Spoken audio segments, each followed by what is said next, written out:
This is a Nissan Leaf, and it's one of 500,000 that Nissan have sold in the last decade since it launched. And actually, I was in Japan for the launch, and I remember loving the way it drove, but thinking it looked a lot like a parrotfish.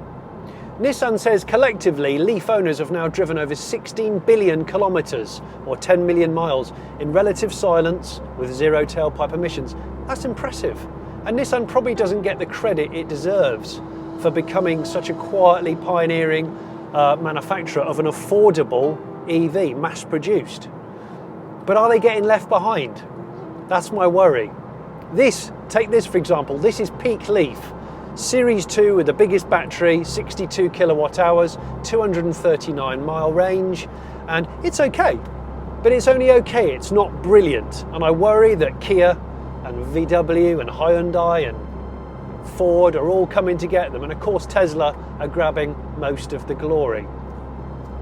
They dropped the bomb a bit with this, because what they didn't do is liquid cool the battery packs, which means you can't really rapid charge it as much as people would like these days, which was a mistake. But today I'm driving to see and have a poke around Nissan's new electric Hope. It isn't a replacement for the Leaf, it's a bigger car, but it's a really crucial car for Nissan if they're to keep pushing forward in the world of EV. I'm Jonny Smith, welcome to the Late Break Show.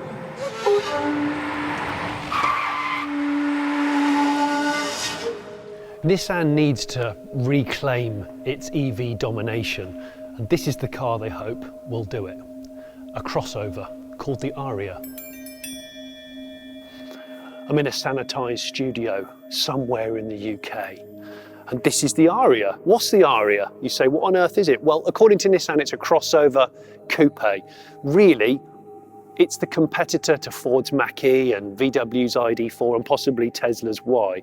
It's the most popular shape of car around at the moment, EV or not. And remember, Nissan kind of invented the crossover when they brought the Qashqai out and then the Juke. These cars didn't really fit into a category that we knew about. They went on to sell by the millions, so there's no reason why this can't do the same. So I would immediately say to you, it's a more premium looking car than the likes of the Kia and the Hyundai electric offerings, you know, like the Soul and the Niro, but it's a bigger car than that. In fact, I've got my little book here with loads of stats. Let's talk about drivetrains first of all, because there's like 5 different flavours of drivetrain with the Ariya. And I've got to write them down because there's loads of stats. So you've got the entry-level car, front-wheel drive, 215 brake horsepower, 233 mile WLTP with that 65 kilowatt hour battery pack. Then you can get the 90 kilowatt hour battery pack in the front wheel drive car, and this is the one that does the most range, 310 miles. And then there's 3 versions of four-wheel drive. You've got a 275 brake horsepower that does 211 miles, the 302 brake horsepower version which does 285 miles with the 90 kilowatt hour battery pack. And then you've got the range topper performance model, which is again 90 kilowatt hour big battery, 389 brake horsepower, 600 newton meters of torque, but 248 miles of range. All right, glad we got that out of the way. Now, can you hear a strange pigeon?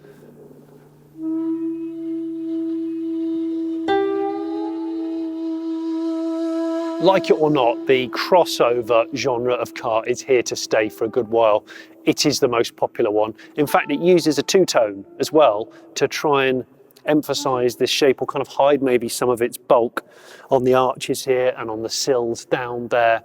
But this is really a C-segment car externally with D-segment car space inside, and that's a similarity for so many EVs. Because they don't have the constraints of conventional drivetrains, the cabins can be much bigger. Now before I go in there, because that's my favourite bit of the Ariya going on in there, on the outside, the two-tone here, which is optional, there's going to be 6 different colour schemes with the black roof, or you can go for a solid colour. There's 4 different solid colours.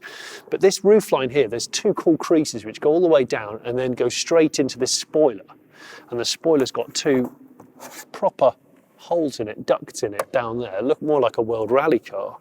And then this line here, this crease that goes all the way around into what looks like a little ducktail boot spoiler, and underneath is the light blade, which is a full width rear light which goes on underneath with the Nissan letters underneath there.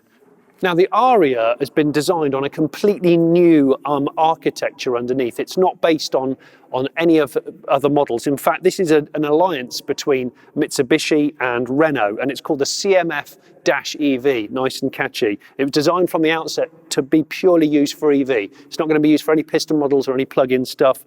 So as I said, you can buy the Ariya as a front-wheel drive or a four-wheel drive, and the four-wheel drive system is known as e-Force, and it controls the front and the rear axle, which are drive-by-wire, of course. There's no prop shafts or any mechanical connection between the two of them, really. It doesn't use full torque vectoring, says Nissan, but it mirrors the Nissan GT-R's Atessa ETS setup. So it uses the brakes in each corner to improve agility and handling. If it grips anything like an R35 GT-R, I think we should be just fine.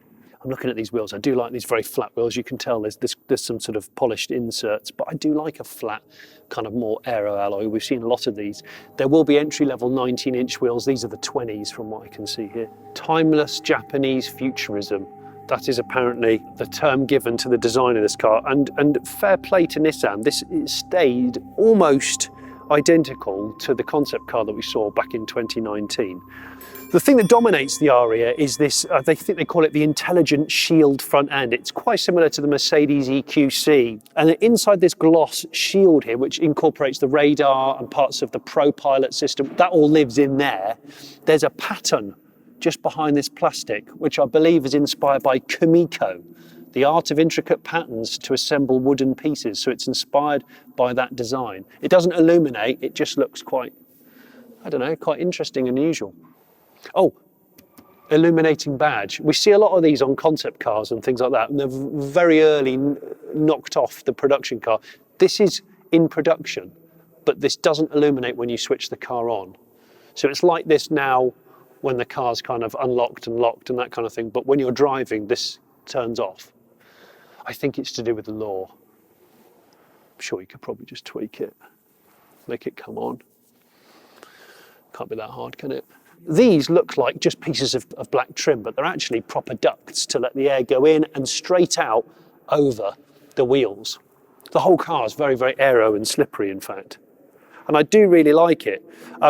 You've got the daytime running lights, which are these kind of boomerangs here. The headlights are in here, around here, very, very slim. And they've got 4 times 20mm projectors, which incorporate the animated indicators. Now the Ariya does not have a front. So like a lot of its competitors, like the Tesla and the Ford Mach-E, there's a little area for storage. There isn't on the Ariya. This is all high voltage and inverters and screen wash and all that blah blah stuff. The reason Nissan says that it doesn't have one is because they're normally quite small and compromised, which is pretty true, but also the HVAC system, all the air conditioning, all the heating is moved from under the dash area out into here. That's to maximise that footwell space and all that cabin area that we're going to see in a tick. So there you go, there's the reason, no front. Now that we've spun the Ariya around, I always thought in the pictures this was going to be a bigger car than its competitors. But actually, when you look at the stats, it's a shorter car than the Mach-E, and it's a shorter car than the Tesla Y as well. Boot space. Now it depends whether you option it as a 4-wheel drive or a 2-wheel drive. The boot space changes because of the rear motor. This is an e-Force 4-wheel drive. That means it's got 415 litres of space. The 2-wheel drive gets 468 litres of space. And you can pull these false floor pieces out. The parcel shelf can be stowed down in there, low down as well. And a nice flat entry point. Do like a flat entry point. Big fan. The biggest surprise here is the lack of CHAdeMO. CHAdeMO is the socket used by all the Nissans to date, the leaves. It's the Japanese industry standard of rapid charge socket. This has the more European-friendly CCS combined charging system down there, that oval there, and it can charge up to 130 kilowatts DC. The battery packs, there's a difference. The 65 kilowatt hour battery gets 7.4 kilowatt onboard charger. The 90 kilowatt hour car gets a 22 kilowatt 3-phase onboard charger. Nissan says you'll be able to get 230 miles of range in 30 minutes. So there you go, up to 130 kilowatts. Inside the Ariya, I thought I'd get in the back first. There's loads of space. Really, really open, and these super thin, I think they call them like low gravity, thin construction seats that Nissan mentioned, I guess gives you even more knee room. There's loads of headroom, and this window, because it doesn't curve up, this door line doesn't curve up like so many manufacturers do now, I feel like you've got better visibility going on here. The other thing is this center console electrically can move forward and backwards, so if it's too close to you here for the middle passenger, you can just push it forward there, and that's got your heated seats and your USB-C and USB-A and all the usual stuff going on here. Also should probably mention Andon. Yeah, I didn't know what Andon was. It's the art of paper lanterns, creating a sense of warmth and welcome, because there's some like diffuse light in various parts of the Ariya, with light coming through little areas, and it's supposed to be sort of calming and welcoming. Okay, let's go and sit at the front. The wheelbase is crazy, but there's hardly any overhangs at all. It's 70 centimetres longer wheelbase than Nissan X-Trail, which is almost the same size car as that. And that's where EV really wins, on space. In fact, let's stop talking, let's get in. This is the best part of the Ariya for me, and this is a pretty radical departure from what we're used to seeing from Nissan. In fact, I'm getting proper Honda E vibes here. This flat kind of wooden plinth underneath all these TV screens. It's not even real wood, and yet it feels special, and it does feel kind of homely. If you know about the Honda E, you've probably seen my videos on it. I'll put a link in there, but you've got this sort of wood grain plinth. No visible buttons, really. The buttons are all along here for the air conditioning, the heating, the screens. They're all in there. There is a physical volume control there. I've just turned the aircon on by accident. Bugger. That's making it worse. No, that's definitely worse. Well, you know, you get the idea. It's all haptic and it's discreet. Do you know what? I'm not keen on things all being integrated into a touchscreen, but this sort of haptic, semi-disguised button design is brilliant. I'm really into this already, and I've only been in the car for 1 minute. So we've got two 12.3-inch screens, and I believe that this one's touchscreen, but not in this particular pre-production car.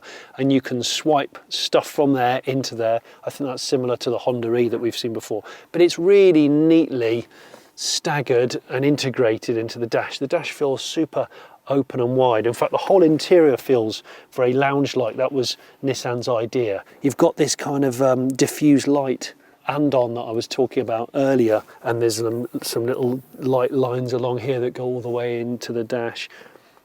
This center console is motorised, so it has the gear selector on it, just on this little nodule here, armrest obviously, and some more haptic style buttons for the drive mode and the one pedal driving that Nissan coined with the Mark II Leaf. But you can move this whole thing to and fro. It's amazing. There's so much space in here because it's a flat floor car with that new architecture. It genuinely feels very, very big and kind of open and plush. Some very deep carpets in there. I like it. It's very, very Japanese with a Kamiko style kind of patterns on the speaker grills and the light through those grills there. I'm liking some of that. I'm liking that a lot. 4G connectivity, which is a first for Nissan, so it can receive over-the-air updates on the car. Ford already do this, I think Jaguar already do this, and of course VW and Tesla do it. Voice control has a digital assistant activated by phrases such as "Hello Nissan" and "Hey Nissan." I've got to tell you, I historically hate all voice commands in cars. They don't like my voice, we don't work together. Hopefully the Nissan system will be better. The VW system was appalling. And also it supports Amazon Alexa.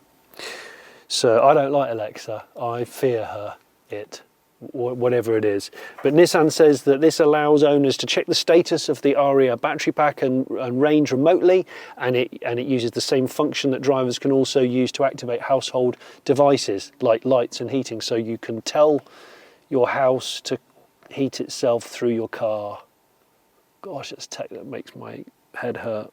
So that's good. If you're into tech on that level, useful. So part of the new generation of ProPilot is that as soon as the key is detected, the seat adjusts to the driver and the settings preferred by that person. That's cool. So as you walk up to the car, I guess it knows it's me, maybe not my wife, and he'll know that I don't have air conditioning on ever, and it knows that I want the seat warmer on, and it knows that I'll probably put it in sport mode. That's cool, isn't it? I like that. There is going to be ProPilot, which is the next generation of semi-autonomy that Nissan has in the Leaf at the moment, the Leaf I've just driven here in, but I'm not massively interested in it. Sorry. And these sort of, these low gravity, as they call them, thinner profile seats. Driving position feels really good, quite a low dash.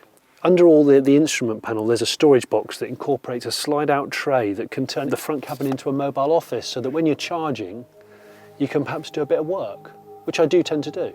The Honda E has fish feeding games and stuff. This can have a desk. Great.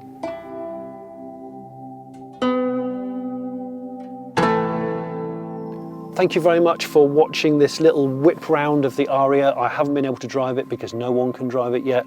It was just nice to be able to see it and touch it and smell it and enjoy its construction. Thank you very much for watching the Late Break Show. If you've already subscribed, thank you. If you haven't, subscribe and hit the bell icon, then you will be alerted to the new videos which come out every week. And if you support this channel through Patreon, thank you ever so much.